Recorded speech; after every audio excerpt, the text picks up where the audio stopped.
Hey guys, what's up? I'm heading on a little cultural adventure in Arequipa. It's been a while since I've wandered around the town. So yeah, here we go. Look at my cool alpaca llama jumper. I'm still so stoked about it. Yeah, I'm gonna meet with a friend and we're gonna walk to the main square. And I got a little surprise. Stay tuned.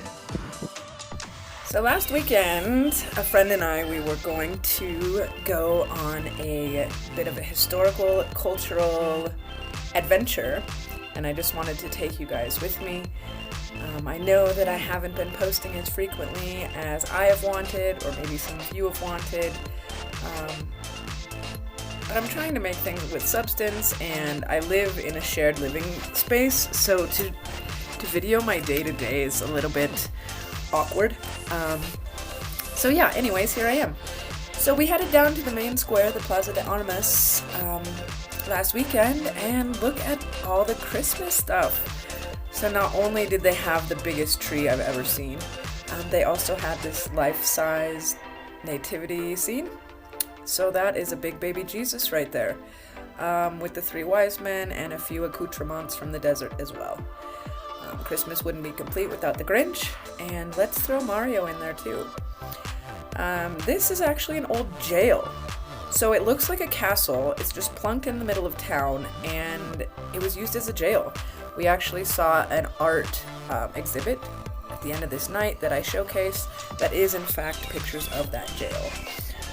So we were just cruising down the streets, seeing the sights, seeing the people, and seeing these amazing costumes from various styles of dance they have in Peru.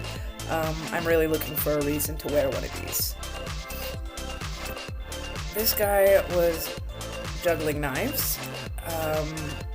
So in these square centers, there's often people busking, performing for money, not in a begging way, but in like a profession way. That's what they do. So it's not like maybe we're used to in the States where a lot of people are on the streets asking for money for nothing in return. These people actually do a performance. So you're never quite sure what you're going to see. On this day we saw these traditionally dressed folks from the Colca Valley, which I visited the previous week to see the condors. So as I mentioned, you never quite know what you're going to see.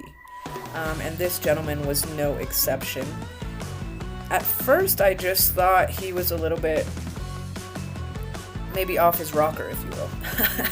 But then I thought to myself, wait a minute, there's a traditional dance here called the scissor dance, and it's done by men, and perhaps this is what is happening. So I believe this is the scissor dance. So this is a dance that's done by men. I believe it is just a way to express masculinity and bravery, if you will. But if you've never seen it, it stops you in your tracks a little bit, and you're like, what in the world is happening? So he's spinning scissors in his hand. They are like independent pieces of scissor. So they're not the traditional scissors that we think of, that the two pieces are connected. So he's chopped up all of these cactuses that you'll see all over Arequipa, all over this area in general. And he's going to show how strong he is, how courageous he is, by counting down and then laying on the cactus. So I did speed this up a little bit because it was a bit of a lengthy video, but I did want to give you some perspective both into the traditional dance and just how wild some people are. So after his performance, I noticed the police coming. So I wasn't sure if he was doing something illegal or if they just wanted to get a better view. And at this time, it looked like they just wanted a better view. So here are some still shots of him laying on the cactus, followed by just some sights and sounds of the town square. So as I mentioned, we came down here today for a reason, and we wanted to get a good spot. So we posted up at a restaurant where I ordered some traditional potato and cheese soup.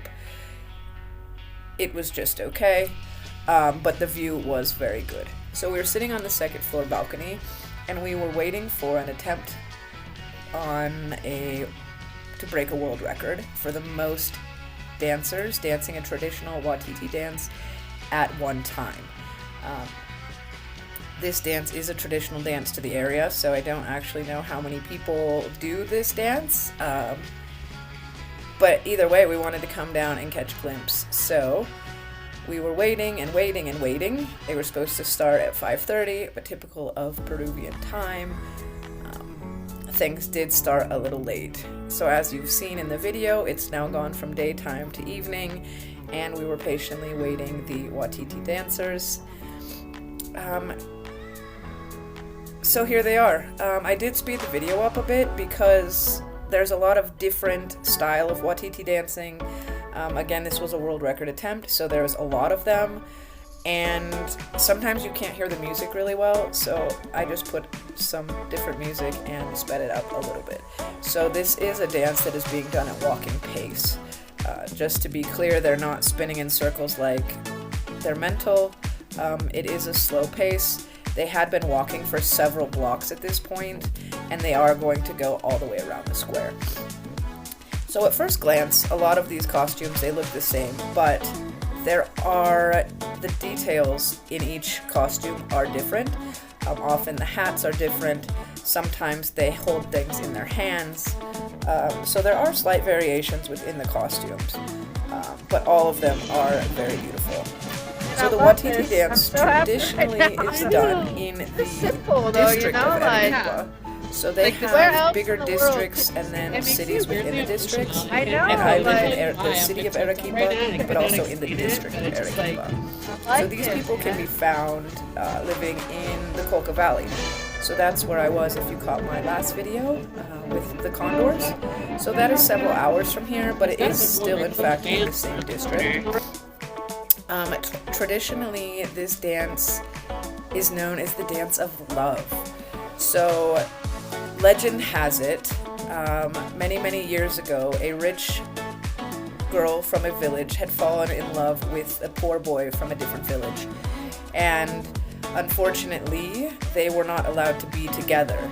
So the boy took it upon himself to dress as a female, but covering his face, and he would visit the girl's village where they would dance, and it said that they fell in love. So this was all fine and dandy. The men were coming to the villages dressed as women, having a nice time, meeting women from the area, until one of them fell pregnant. And then they figured out what was going on.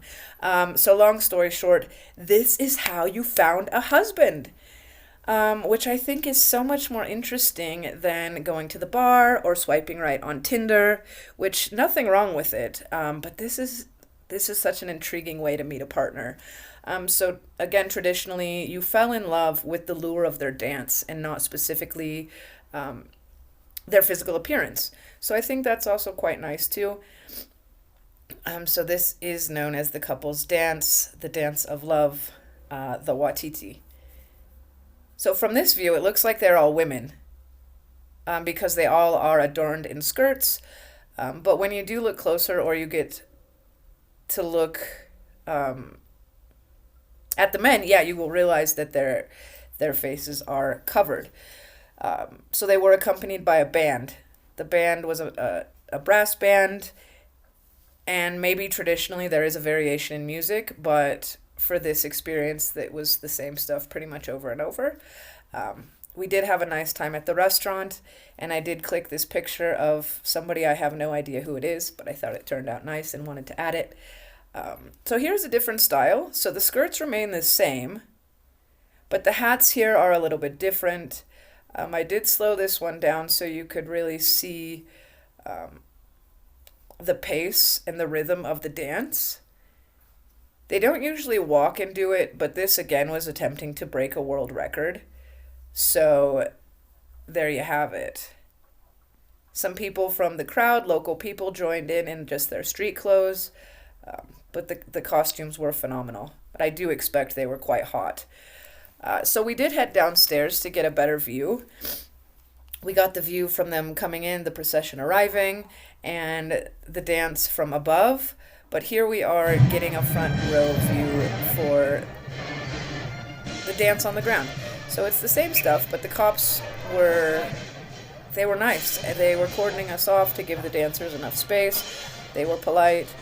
Um, Here you could really see the different ages of the dancers. They did have little kids, they had older people, they had people in the middle. All ages do this. This guy was carrying a big bottle of alcohol.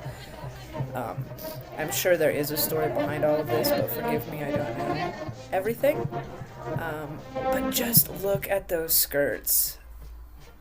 The artistry in these outfits are just phenomenal. Sometimes they did sing, I'll let you hear that now.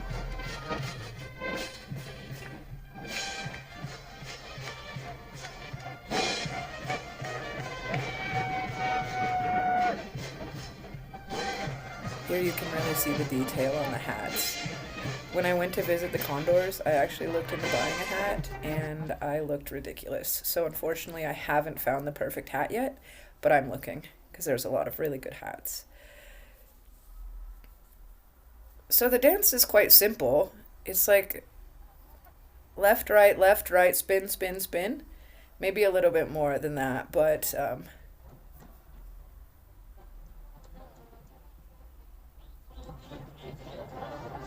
people are starting to look a bit tired. They're really hot. They've been doing this for a long time. So here's another style. So they have like a dingle ball and tassels on the hat, which are so cool. And they also have something in their hand, the men do, and they're spinning it, and I don't know exactly what it is. But yeah, a slight variation from the other groups. So I'm sure that each village within the area had their own style or their own signature move or bedazzlement for their costumes. So you could figure out where in the area they were from just by looking at them. I, of course, don't have that good of an eye yet, so I'm not sure. But the colors really were just phenomenal. So here's a picture of a guy close up. He was dancing at this time, so it's not the clearest picture, but you can see his face was covered. And here is the final stretch. So they went around the entire main square, and now they are going towards the nativity scene and the Christmas tree to kind of wrap things up. But here was so cool because local people were joining in. I mean, they're all local people, but you had the people in the traditional costumes, but then you had just Peruvians in their street clothes joining the dance to be a part of the group. And that was actually one of my favorite things to see. So the young, the old, and everyone in between were joining in, and they were so happy. They're holding on to their tradition. Everybody knows how to do this dance, and it was just such a joyous occasion. People weren't stressed, no one was angry, everyone was joyful and dancing. And it was just such a nice evening to share in this experience with them. There were some foreigners trying to do it. Everybody was welcome to do it. Some people were alone. Some were with their family. Some were a couple. But it was just a really cool experience. Like I said, a really happy, joyous occasion for a moment where people could forget about the stresses of life and the world and just stop and dance. So I'm really glad we got to go to this.